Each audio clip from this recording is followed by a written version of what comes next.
Bienvenue sur le podcast du réseau Alliance Prestige, le groupe d'élite où les leaders et décideurs d'affaires se connectent pour bâtir des relations de qualité et saisir des opportunités exclusives. Ici, on parle stratégie, succès et synergie puissante.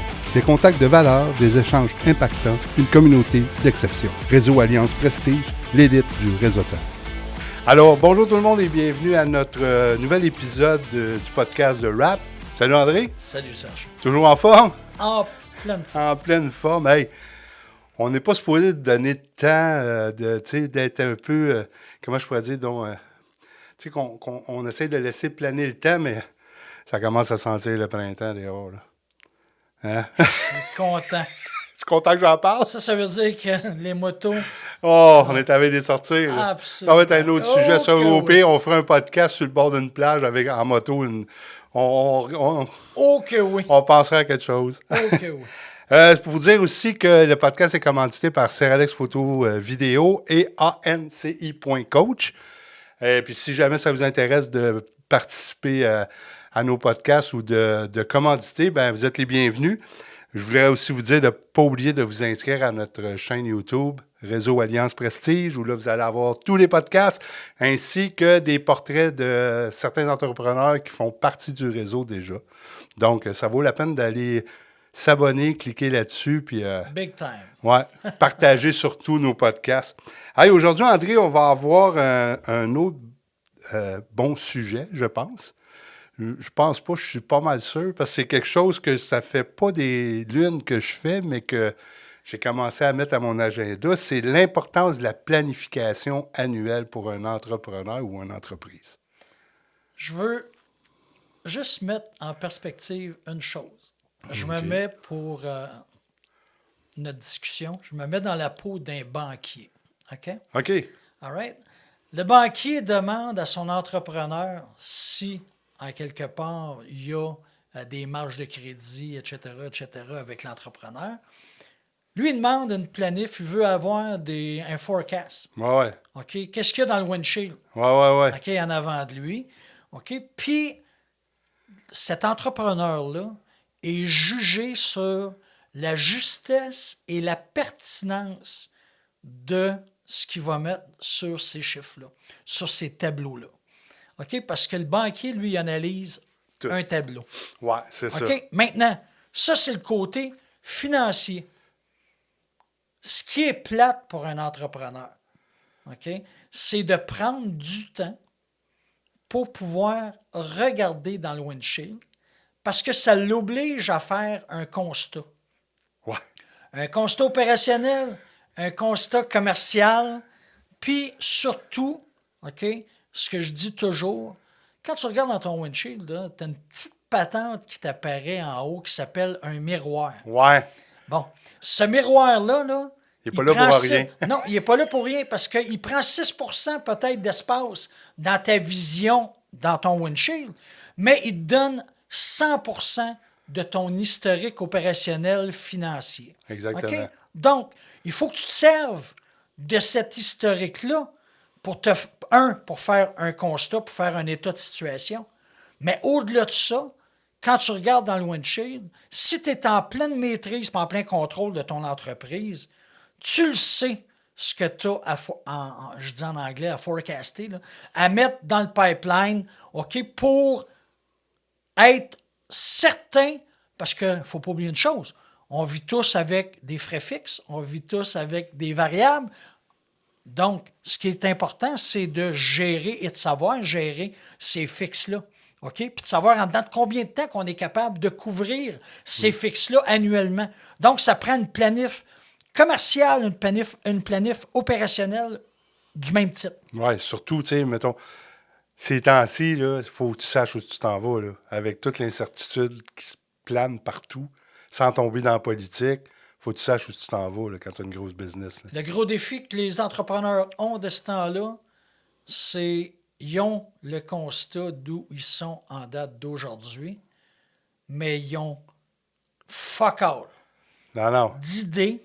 Où ils s'en vont. Où ils s'en vont. C'est triste, là, je parle, mais c'est vrai. Là. Parce que nous sommes, là je parle du Canada, entre autres, nous sommes otages d'une humeur d'un type qu'on nommera pas, mais qu'on connaît tous. Exactement. On est victime, puis on Ouais. est otage de son humeur, puis de sa folie. Ouais. OK? Et pour un producteur ou un manufacturier qui a à exporter ou qui a à aller chercher des produits américains, entre autres, Ah, ça doit être épeurant, là. il est pénalisé. Ah ouais. OK? Parce que dans son planning, là, c'est des variables avec lesquelles il y a à dealer qui n'étaient pas prêts Non, non. à faire dans le passé ou qui n'avaient pas besoin de faire parce qu'il y avait quand même une grande stabilité. Ouais. OK? Aujourd'hui, c'est le néant. C'est néant. Je pense que ça va peut-être, en tout cas, je l'espère, réveiller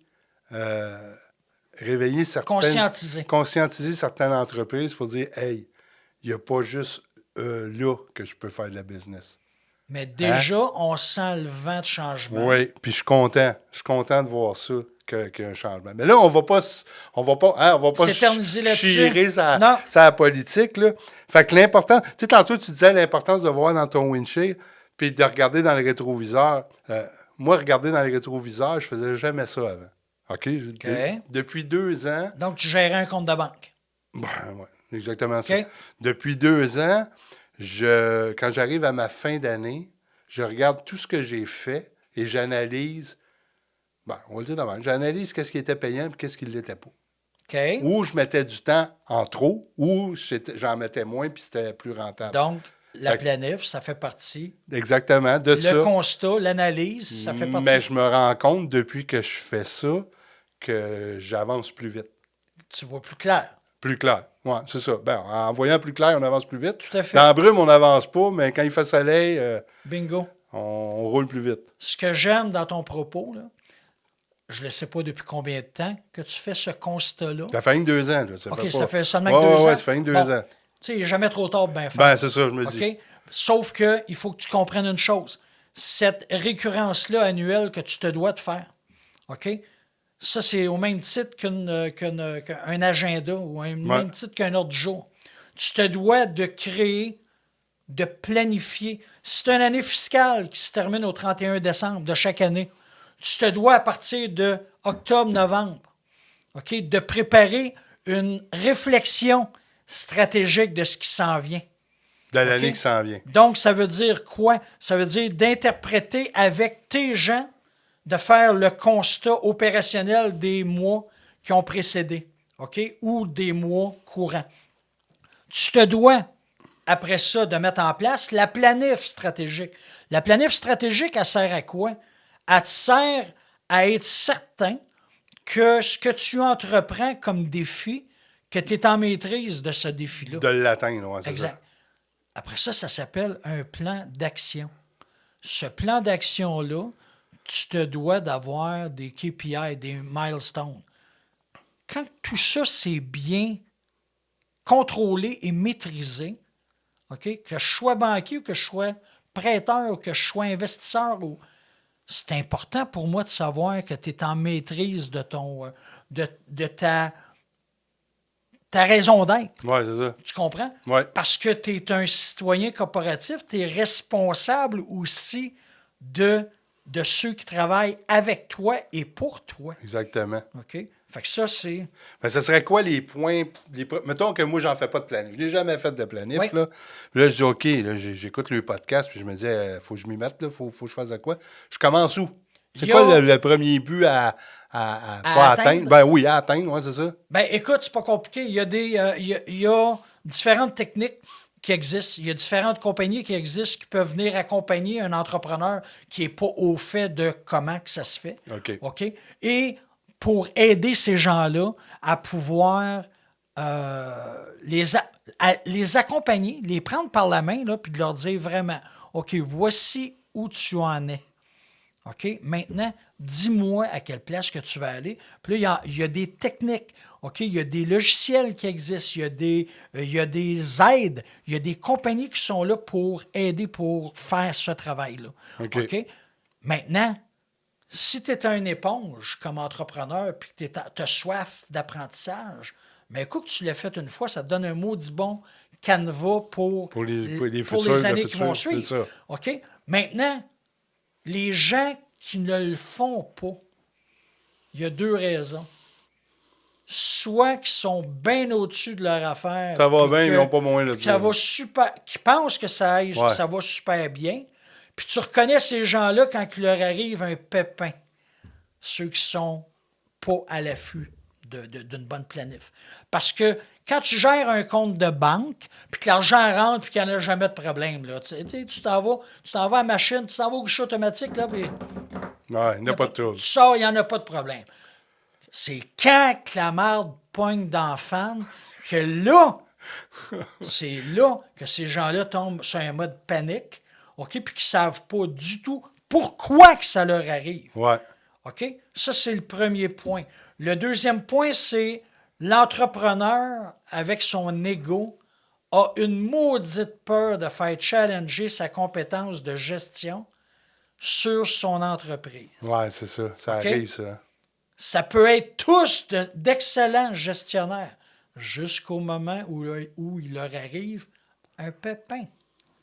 Okay? Donc, c'est là. C'est à ça que ça sert une planif. C'est pour ça que ça sert une planif. C'est pour ça qu'un banquier va scorer non pas les performances de la compagnie, vont scorer les performances de l'individu qui leur présente le tout. OK. OK? Puis tu as une marge de manœuvre en plus ou en moins. OK. Fait que là, un coup que tu as mis ça en branle, tu as parti ta planif, tu as monté ton plan de match, pour le mettre en action, j'imagine que tu dois avoir les objectifs quotidiens, mensuels, annuels. C'est ce que je disais à propos des KPI de tantôt. C'est ça, il faut que tu gères. Ça, c'est KPI en français, c'est indicateur de performance. OK? Mais il faut que tu saches les créer, ces indicateurs de performance-là. C'est sûr. Il faut que tu saches les analyser. Aussi. Exact. Il faut que tu saches les analyser, ces indicateurs de performance-là. Côté positif, côté négatif. Donc, il y a de l'aide pour ça. Il y a des gens qui existent qui ne font que ça dans leur vie, créer des indicateurs de performance pour aider les entrepreneurs à être au parfum puis voir plus clair dans leur entreprise. OK. Right. Puis, lors de cette discussion-là, parce que ça, c'est une discussion qu'on a eue en virtuel à un moment donné, as-tu eu des réponses, as-tu été étonné des réponses des membres qui participaient à cette réunion-là? Les gens, si on se souvient bien, beaucoup pensaient être en pleine maîtrise de leur destinée. De leur bateau. Puis en voyant clair dans leur windshield. Sauf que les points qui ont été apportés, les points qu'on discute depuis tantôt, les points qui ont été apportés, il y a eu, je dirais, un wake-up call là, pour certains entrepreneurs à se dire « OK, je pensais que, je me rends compte que, et je souhaiterais que. » OK? Puis ça, l'importance de tout ça, c'est d'être capable de mettre son ego de côté, là, d'être humble, puis de dire « Hey, j'ai besoin d'aide. » Au secours. J'ai besoin d'aide. That's it. Puis tu dirais, serais-tu capable de mettre un pourcentage par rapport aux participants qui étaient là? On nommera pas de nom, là, mais par rapport aux participants, combien il y en avait de pourcentage qu'il y en avait qui l'avaient fait, ce constat-là, qui faisaient une planif annuelle, puis combien qui en faisaient pas? Tu sais, là, tout est une question de perception. Oui, bien je sais. De ce qu'est une planif annuelle. OK. Moi, je te dirais 20%. De 20%? De gens, d'entrepreneurs, de membres, qui pouvaient être en contrôle par maîtrise de leur planif. Puis c'est pas négatif quand je dis ça. Là, c'est constructif. Oui, je le sais. Oui. Parce que le constat, c'est OK. Donc, il faut que je prenne ce pas de recul-là. Ceux qui considèrent que c'est un pas de recul à faire, OK, ça veut dire qu'ils ne sont pas en pleine maîtrise. Non, c'est ça. OK? Ceux qui disent c'est annuellement, là, c'est c'est une obligation. OK? Tu te dois de faire ça. Tu es un bon entrepreneur, tu gagnes à être connu, tu gagnes à contrôler ton affaire comme du monde. OK? Donc, une planif, là, c'est le nerf de la guerre Parce que c'est vraiment le miroir, c'est l'effet miroir, une planif.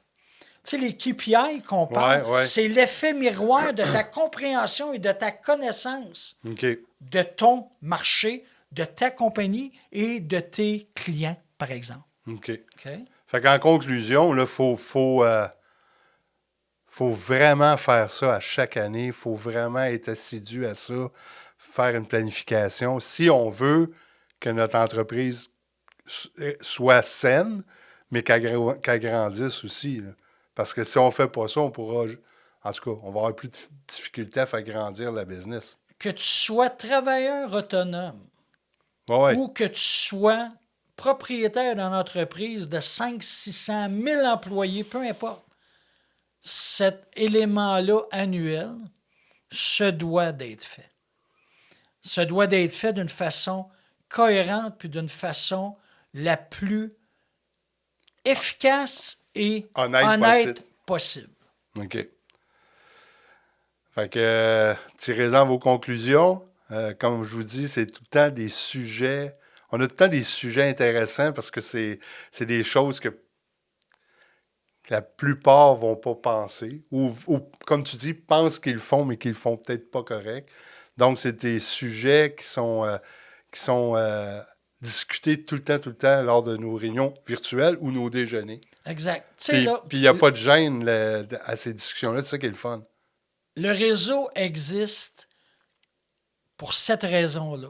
Le réseau a été demandé d'être mis en place pour ces raisons-là. C'est ça. D'avoir la chance, le privilège d'apprendre, d'avoir la chance et le privilège de pouvoir partager, de pouvoir créer des proximités. C'est à ça que ça sert Réseau Alliance Prestige puis IMO Alliance Prestige. C'est la façon de faire. Il n'y a pas de secret. Je réinvente pas les boutons à 4 trous. Non. Loin de là. Je suis juste en train de mettre sur la table des choses à accomplir annuellement pour vous permettre non pas de stagner, d'avancer. Mais d'avancer. Exactement. Ben, c'est ça. C'est la fin. Ça conclut la fin de notre épisode. N'oubliez pas de vous inscrire à notre chaîne YouTube, Réseau Alliance Prestige, puis de partager aussi. Et puis, André, ça a été encore le fun. On se revoit dans un prochain épisode. Absolument. Peut-être avec un invité ce coup-ci. On ne sait pas, là, on regarde ça, là, parce que là, les invités... Il y aurait des personnes excessivement intéressantes qui viendraient jaser avec nous de ce sujet. Donc, on se dit à la prochaine. Ciao tout le monde. Bye. Salut Serge.